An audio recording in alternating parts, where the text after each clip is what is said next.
I'm Danielle Krakora. I am a 10-year Army veteran. I was a combat medic and then a medical service corps officer.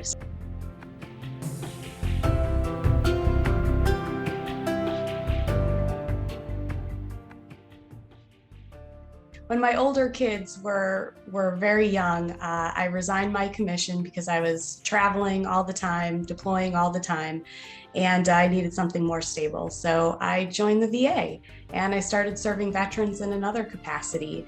And I really fell into my own. I live in Cleveland, and I started at the Cleveland VA Medical Center right from the very bottom, scheduling appointments and greeting veterans at the door. And I moved my way up through the organization really quickly. I spent another 10 years there, and recently I started my own business. So just like you, founder, veteran of a brand new company called Ibility. It's kind of a play on words where innovation meets ability, and we're here to continue to support veterans and the federal government at large. Great. And again, I think that leads us into our, where we wanted to take our first question is just around background, your current role, which you've highlighted quite succinctly. And it sounds like, a mirror image of, the path that, I took myself joining the military straight out of high school, graduated early parts of 1996. Wanted to serve. I had family members that had not served in the U.S. military, but actually the British in the Jamaican military. And so had a strong sense of serving no matter where where I was. And so I happened to move here at a young age. And so I wanted to get in the military, was in love with medicine from an early age. And so medic appealed to me, then the other positions that they were offering. And ended up joining, again, same MOS as a 91 Bravo combat medic.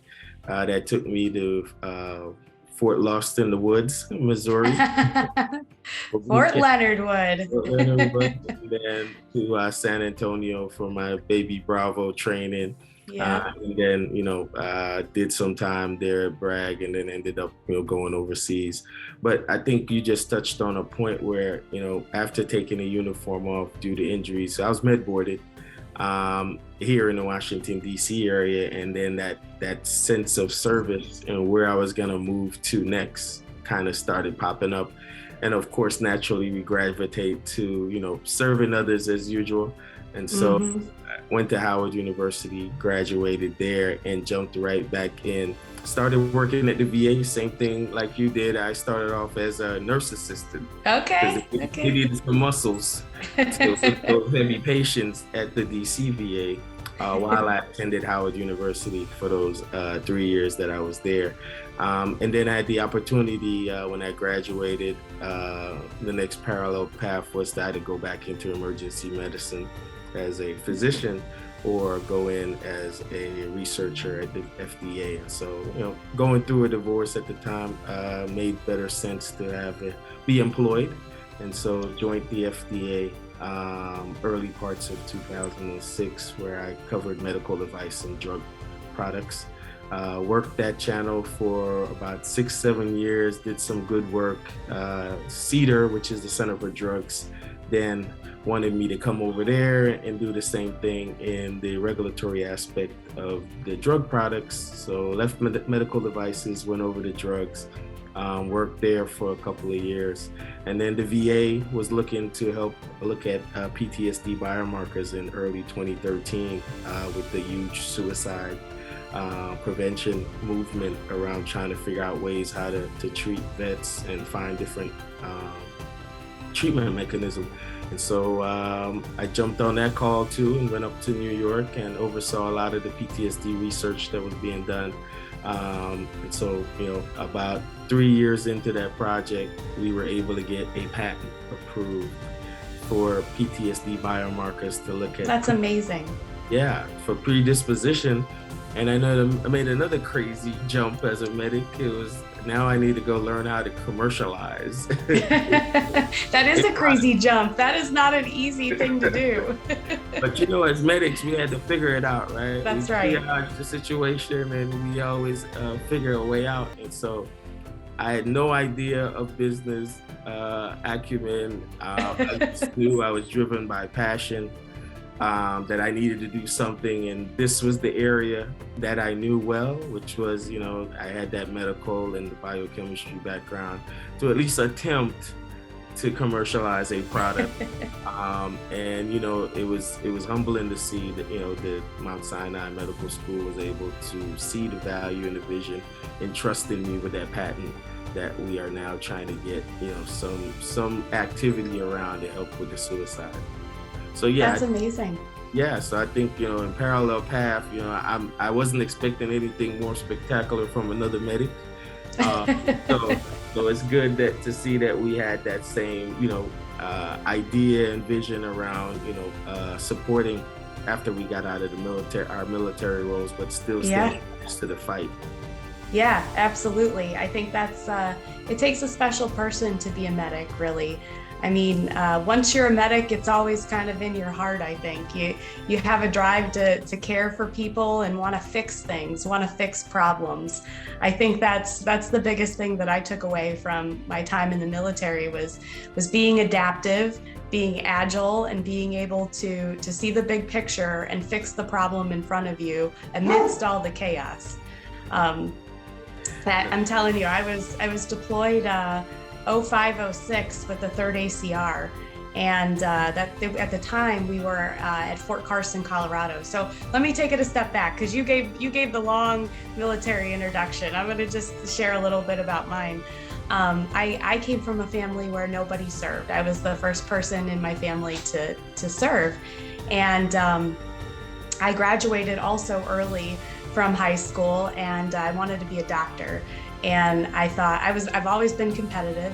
So I thought, hey, if I join the military as a combat medic, I'm going to look really good on college application, essays against all of my peers, right? I'll have something that they don't have, because I'll still be able to go the same time as my peer group. So that was what was going through my head, and it was called the call to duty enlistment contract. It was 15 months active duty, 2 years in the reserves. So I thought I could do that in my sleep, no problem. Little did I know that meant that you were going to deploy, and then I was stop lossed, and I ended up spending 10 years instead of 15 months. And I did not go to med school, but I learned an awful lot. And when I came back from Iraq, I had the pleasure of training other combat medics that were getting ready to leave, and helping them kind of mentally and physically prepare for what they were going to see when they're over there, because nothing can prepare you for that, I don't think, but I at least wanted to try. So I went to undergrad at Cleveland State University. I got a degree in health science, and I really still at that point thought, well, maybe I'll be a doctor, maybe, I'm not sure. And I was doing a lot of research at the time. I was a research assistant, kind of like you. I worked in a biochem lab, and I also did some ethnographic research on health disparities in the Latin American community, especially as it relates to infant mortality. So it was really interesting stuff, and I was really intrigued by it, but I didn't know what I wanted to do after that. Went and got a master's in health science, again, still didn't know what I wanted to do, but I found my calling in the VA, really. I was able to have amazing mentors that allowed me to go out into the community and work with nonprofit organizations and work with community veteran engagement boards and give our population a voice.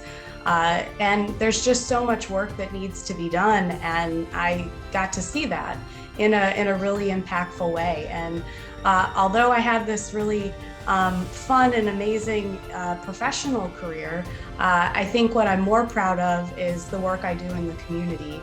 I sit on the Fisher House board. I'm also on a board for LEAP. It's a local Cleveland organization that helps people with disabilities. I'm very passionate about that.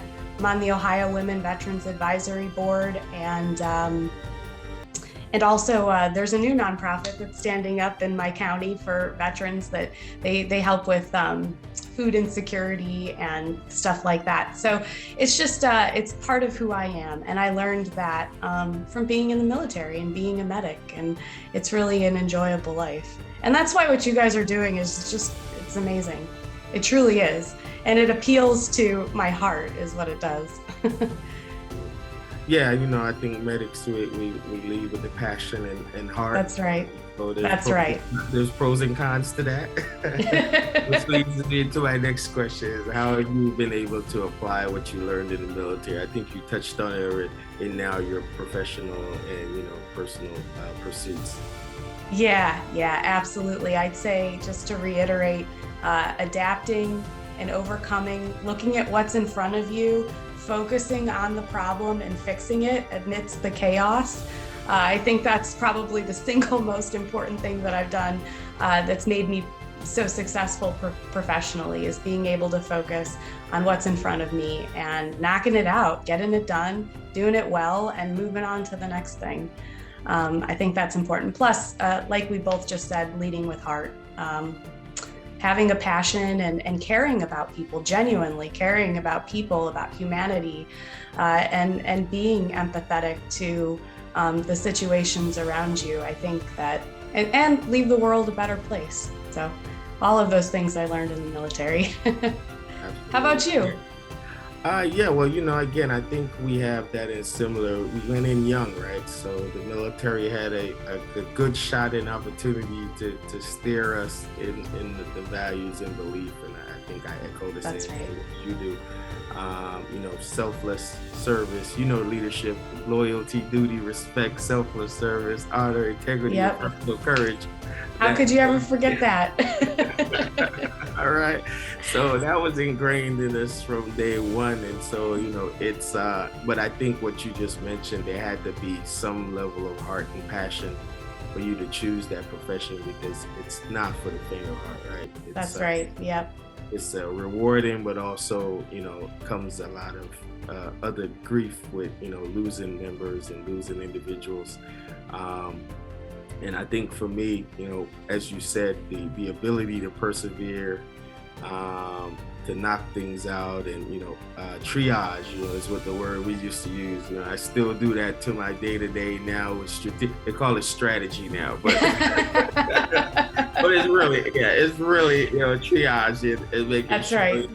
there is some rhymes and reasoning on the things that you do. But I think the other thing is like you just mentioned, I think from a leadership and vetpreneurs like ourselves, it highlights our ability to lead, because we went in young individual men and women, but what a lot of people don't realize, that we were in charge of people's lives and making sure that people's lives were safe, and treating people. And so that's a different level of respect that the community, the military and veteran community, always gives medics, because they understand that we had to have the ability to, work on and treat patients indifferently, whether they... Yes, that's a great point. That's a really good point. So those are some of the skill set that, I use on my day-to-day life now in starting business. And like you said, being able to get stuff done. I think, that's been something that's always been instilled in us, given our combat medic training.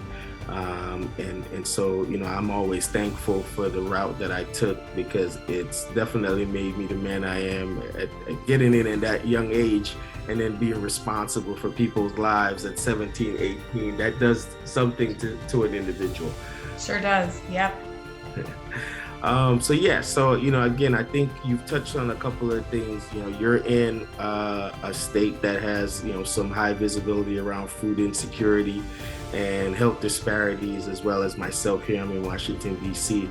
And so I know we shared some slides with you, just looking at the health disparities that are affecting and the underrepresentations of, minorities in the trials, and women across all different ethnic backgrounds. And so, one of the things I wanted to ask was, what's your first reaction to that. And, again, I think, share with me, because you do have a little bit of that insight and background, and sounds to me like some of the professions and positions that you're holding now would definitely touch around, some of the problem that, Indigenous health is trying to solve. So wanted to just get your first take when you saw this, and get your feedback on some of the areas here that we've touched on that could be a highlight where Ibility and Indigenous health could work together.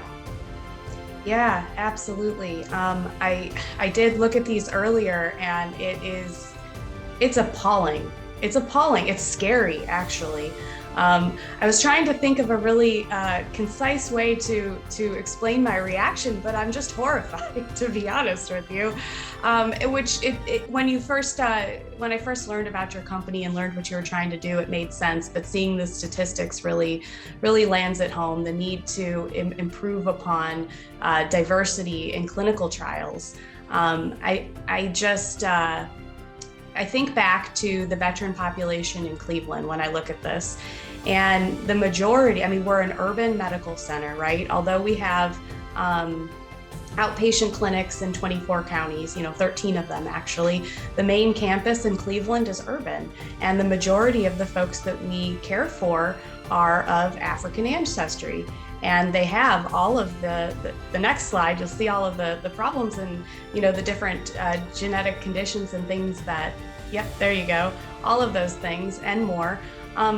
They're no different. They affect veterans as well. And I think that the VA is a unique organization because we really look at the whole veteran, right? We don't just look at their health, we look at all of the other things that touch their health adjacent to that. So are they living in poverty? Do they have transportation? Do they have education? Do they have access to food? Do they have social support around them? All of those things really contribute to their overall health. But the one thing that we never really thought about, at least it never crossed my mind, was how are the medications that we're using to treat their illnesses, are they actually the right medication for that patient? Is there a better medication that might work? Is there something that would help alleviate their symptoms and their suffering faster or better, or with causing less damage? And I think that the answer is that we need to do a better job of finding that out. Yeah, no, I absolutely, unfortunately for me, this has been a burden that I've been carrying since I started the FDA in 2006. So I've seen the numbers, again, because I used to do reviews at the agency. And so that was my first shock to the lack of, when I started reviewing, patient sample size, randomization. And, I think what highlighted it for me when I was at the FDA, I think one day I finally had gotten enough experience and a little bit of chops to just ask the pharma company of the high dropout rate that they had. And I said, could you share with me, some of the rationale for the high dropout? And, when they gave it to me, it was staggering, because you didn't have to see the names to understand that these were things that affect minority and Hispanic community. It was like, couldn't get back to the trial for the second interview, had transportation problems. Yeah, all of those. Yep. All of these, the food desert thing you talked about. Yep. And so, that resonated with me for over the last, 15 years, because, as, I started to move up in my career and understanding clinical trials, it just got worse. And so, living in inner city Miami and in Broward County in Florida, I didn't know what good healthcare was until I got into the military. So I think the other thing that was helpful for me is to go through those iterations of healthcare, from going to kind of a baseline healthcare service, urgent care, to actually having good health insurance at the military, that I could go and get seen for illnesses and aches that I had, and then getting out and then having, worked at the VA and having the Blue Cross and the Blue Shields of the world it's night and day, right? It's Mm-hmm. night and day, and that kind of helps shape, what we're looking at here, and some of the things that we're trying to address. But again, it's going to take a village, because these numbers have been around for a long time. Yeah. So, Yeah. while, again, we can start to increase the diversity and try to add more women to the trial, there's going to need to be some policy stuff involved as well. And that kind of leads us into our next questions about, the underfunding of some of these research, as the other slide shows. I think that's a big policy area that we're looking to, once we're able to drive what we're doing here to get the membership engagement and enrolling. Yep. with our rollout of Bias for All, is to start focusing on these areas. I think Michael eloquently said it, that dietary supplements got funded more money than some of these areas. And is that true? Is that true? That's insane. And so, again, it just blows my mind. So look, that's the response I wanted to hear from you. What do you think about the underfunding in these areas, especially when it comes to, you're looking at the numbers here, as you can see, some of the areas that are kind of key and detrimental to some of the health disparities that we're seeing in the minority and Latinx community, and seeing the limited funding that goes towards those disease areas. I'm particularly appalled at the violence against women percentage. That's crazy. Yeah. But you're right. I think that there needs to be, what you're doing is right. You have to create a movement. You have to get enough people to listen and to understand and to care. And once you kind of get that central mass of a voice, then you can go to Congress and you can go to the people that make the decisions to fund all of this and say, hey, this is a problem. And there are a lot of people that care. And when we all join together and we say the same words in the same direction, people are going to listen, and they need to. And this is obvious. This is painfully obvious why they need to. These things are real problems. They're real. They impact everyone. I can go down this list right here and think of someone close to me that has been impacted by every single one of these things. And it has a ripple effect, really. Some of this stuff does not just affect the person. Like, let's take opioids, for example. Addiction, and opioid addiction specifically, runs prevalent in my family. And it not only affects my brother, who's the addict. He's doing a great job right now. He's got a year of sobriety. I'm really proud of him if he ever listens to this. And but it affects the family members as well. There isn't a day that goes by that I'm not worried that when the phone rings, something's going to happen to him. And it just kind of keeps you up at night. And all of the things that go along with opioid addiction are societal issues as well, right? He had to steal to afford his drugs and his habit. He had to do things that, he got involved in violence and all kinds of stuff. He was incarcerated for a period of time. Don't get me started on that and the inequities that exist in that world, but it's cascading. And to see the percentage of funding that is just for that one specific, I have a story for all of those things on that list. To see the funding level for something like that is just sad. Yeah, and again, I think, as you also touched on, a lot of these areas affect our veteran community. So you can see how shocking it was for us when we started putting this slide together, because each of these areas, as you can see, has high prevalence of veterans included. Of course, yep. Again, I think that's kind of the reason why we've kind of curated the type of messaging that we're doing, because we've started to realize that there's so many inequities and health disparities that we have to tackle. It just has to be highlighted in order for us to know where the next steps are and how we could address this. And so, for me, one of the major thing with, joining forces with Michael and other Howard alumni members that's part of our team, it was really what can we do as a community in order, with the experience, knowledge, and ability that we have to bring awareness to this. And so that's why we created, BIOS for All, which is really a movement to get individuals to sign up and contribute, their resources and clinical information in order for us to have a better system that addresses, all health disparities that for women and minorities and the BIPOC community. And so, for us, it's, I've signed up myself.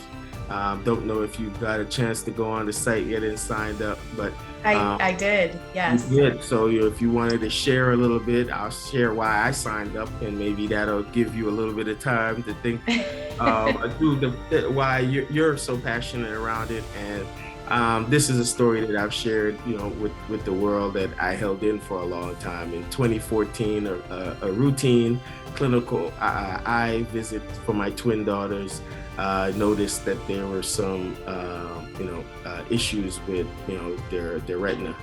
And so we were then, it was New York at the time, and we were asked to go and see New York Eye and Ear, who then confirmed that they had retinitis pigmentosa, which is a rare eye condition, both of them because they're identical twins. Right, wow. And so, for me, this is a movement that's passionate along with the other, disease areas that are affecting my family. But, it's a little different when it's your kids. Yeah, absolutely. A little different when it's your kids. And so I've been spending the last couple of years really galvanized and staying in tune with next-gen sequencing, the platform, and being able to come up with what we're doing now in indigenous health and to trying to identify these rare genetic areas of disease that we could predict a little earlier using, AI machine learning, so that we could have a chance to, increase diversity in trials and get my daughters in trials that have a strong representation of women and minority women in the trial, that they could have, effective treatments. They're 21 now. And so I'm hoping before I leave this earth that we'll come up with something that be able to benefit them. And so that's why I've signed up. That's great. Wow, what a touching story. How are they doing now? Are they in school? Yeah, in school, third year in college. Did they follow your footsteps and go to Howard? So no, they ran the other direction. Too big of shoes to fill. They looked at, I did pretty well at Howard with a 3.7 GPA. So they're like, nice. We don't want that pressure. We're gonna have those old teachers talking about your dad used to be such a great student. That's funny. They went down to Florida. They went to Nova Southeastern down in South Florida area. Oh, okay. But absolutely. Good for them. We've been able to change their diet. A lot of the things we're talking about with indigenous health is, looking at nutrition, looking at, genetic profile. And so because of my background, we've been able to kind of keep their visual line of sight to about 60% over the last 5 years.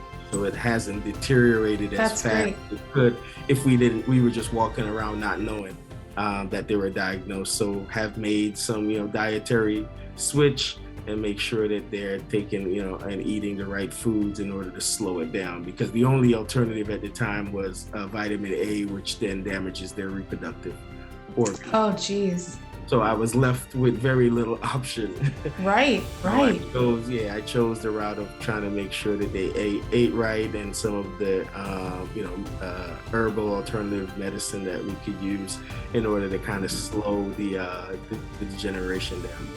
So how about you? Sign up. I was thinking about that question and thinking about why I did and why it's important to me. And there's several reasons, actually. I think most fresh on my mind, my mom, she was my best friend, and she struggled with cancer for 3 years, and she recently passed away a couple weeks ago.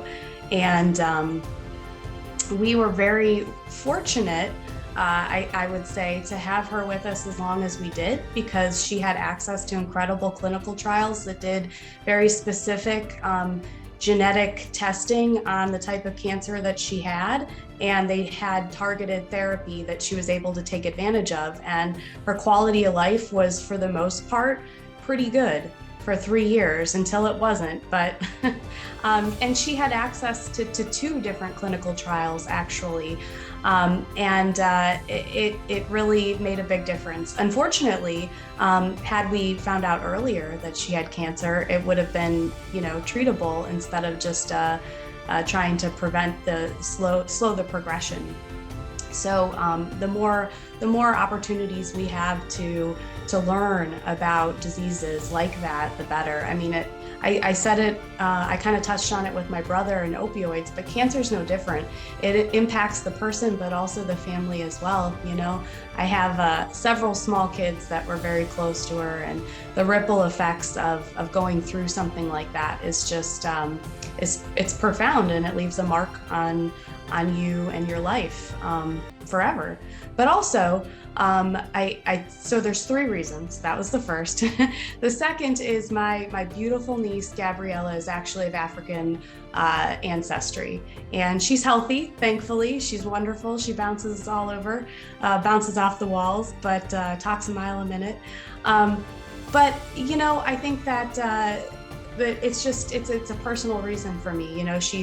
I'm close with her. She's part of my family, and I think that I want to give her every opportunity that she can and her kids can in the future to be healthy and see these things that could be coming down the road and tackle them head on and have as healthy and long of a life as she possibly can.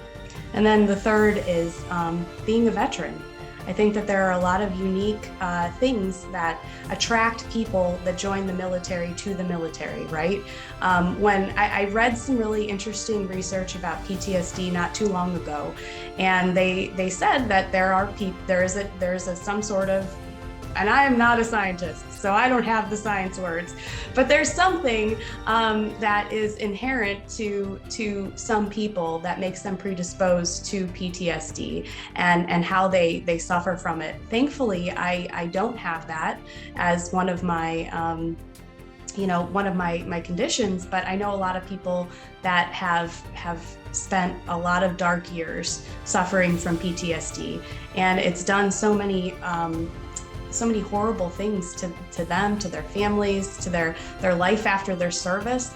And I just wish so much every day that some of those friends that I have, could benefit from the military like I have. I look at it as such a positive experience. It made me who I am. But they look at it with so much negativity because of what PTSD has done to them and done to their quality of life, and that's just unfortunate because they fought so valiantly for our country, and it's really important. If there's a way that we can figure that out and try to prevent suffering like that from happening, I am all for it. I know too many, and it leads to suicide too. I'm sure have lost several battle buddies over the years. I mean, it's been 10 years or more since I left the military, but there's still folks that I served with that I get the call that, hey, so-and-so took their own life, so-and-so passed away, and it never gets easier to hear that. So all of those reasons and so much more is why, if I can be a part of the change, I am all for it. Appreciate it, and that's really what, again, I think, as you've gotten to know myself and Michael, we're really trying to lead the charge on. I think the time is now. I think the opportunity to galvanize individuals around these points that I think, at a dinner table is some of the conversations that we can start having around health and health disparities that are affecting some of the minority and women population, and how to increase those clinical trials to have better treatment for all is our main goal. And I think, again, as you touched on, I think the points that relate with us, other than just being two individuals that are in those populations, right? Me being an African-American male and you being a female, that are missing in these trials. I think the connectivity of our role and support that we can use for veterans. I think, like you touched on, what they've done for this country, the least we could do is make sure that, whatever ethnic background they are, we know that, they're having the best treatment being provided to them with the best data and the best clinical trials that address some of the diversity issues that we just talked about. So look, it's been a pleasure. Again, always good to chat with another combat medic. Wanted to leave the last question for you, if you had any questions for us, and take it away. Well, I didn't really, it's not necessarily a question, but I didn't really touch too much on what Ibility does and how we can work together. So I kind of wanted to touch on that just for a second. I had the opportunity to participate in an international challenge competition in 2018. So it was a bunch of disabled veterans from around the world, and they came together in Israel with all of these incredible, smart, innovative folks that wanted to help veterans and help the cause. So in 72 hours, they built these incredible physical prototype solutions to address that disabled veterans challenge. And it really transformed their life. In many ways, they could take that prototype solution home, and it was starting to add value to their life again. One example, just to crystallize it, there was a girl who used to surf prior to being in the IDF, and she was paralyzed from the waist down in combat, so she could no longer surf. And in 72 hours, her team built her an adaptive surfboard, and she was quite literally out there on the beaches of Tel Aviv surfing again. So giving that power back, that excitement, that enjoyment, that autonomy back to that veteran, it meant a lot, and a spark woke up in her. And going through that experience of challenge competitions was really powerful. I saw the value in it. I did 2 of those same style competitions in Cleveland for the VA. And then in 2020, I was supposed to take the show on the road. Still working for the VA. They wanted me to do more challenge competitions around the country, building solutions to help disabled veterans. It was so great, but then COVID hit. So what do you do now? We pivoted our model and we made it virtual, and we were successful in executing 5 virtual challenge competitions, and each one focused on a different subset of the essential workforce. And we built solutions that help keep essential workers safe and their clients safe during the pandemic. And let me tell you, there were so many times I actually cried. I was just so moved by how many people wanted to rally behind this problem and help essential workers and help their communities and help the world stay safe and stop the spread of COVID. It was incredible. And what I learned was that challenge competitions are an effective model for products like that surfboard. They also work for digital solutions. If you're trying to create something, to modernize a particular process, they work for programmatic solutions. And I think that they really are just a fun and engaging way to get people focused on a specific problem, talking to the person that's going to benefit from it, and using all of this diversity on the teams to come together and come up with a solution. It's a really, really amazing thing. So learned about what the incentives were for being a woman and being a service disabled veteran. And I decided to start my own business. And I did this about 5 months ago, but our core capability is challenge competitions. And we bring people from all walks of life together to focus on a problem and come up with a solution.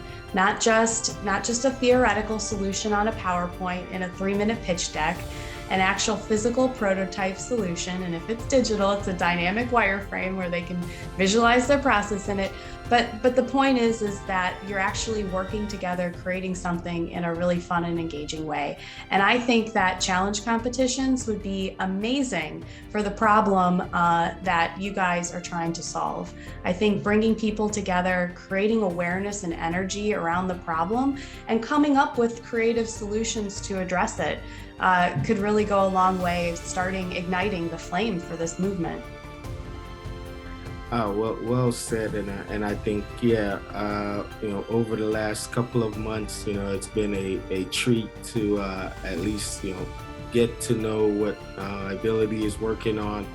Your extreme excellent background that can actually help us pull that off at Indigenous Health, and so the partnership just made perfect sense to bring two combat medics together and solving problems along with our amazing teams on both sides. And so I like the energy and the story that this create, because again, I think what we definitely need is individuals that have seen what a lot of these different health disparities have caused on communities, because that's how we're going to be able to address and solve those problems, is from individuals that have gone through some of the horrific health disparities and have dealt with siblings and mothers and fathers that have been suffering from some of these disease areas. And so I've come to embrace these challenges as well over the last year and a half that I have been exposed to them as well,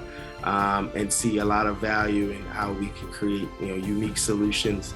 And that's one of the good things about what we're doing together, is to start highlighting those different challenges that could bring some light and some solutions to this health disparity and lack of diversity in clinical trials. So with that said, I think it's been always a pleasure. Likewise. To talk to another medic. Looking forward to the ideas and solutions that we could craft through this challenge that we're working on putting together, and definitely would love to be the change that we want to see in the next 20 to 30 years, especially when it comes to women, minorities, and our veterans, and how we deliver their health care. Amen to that. I'm so happy to be a part of it. I see great things in the future.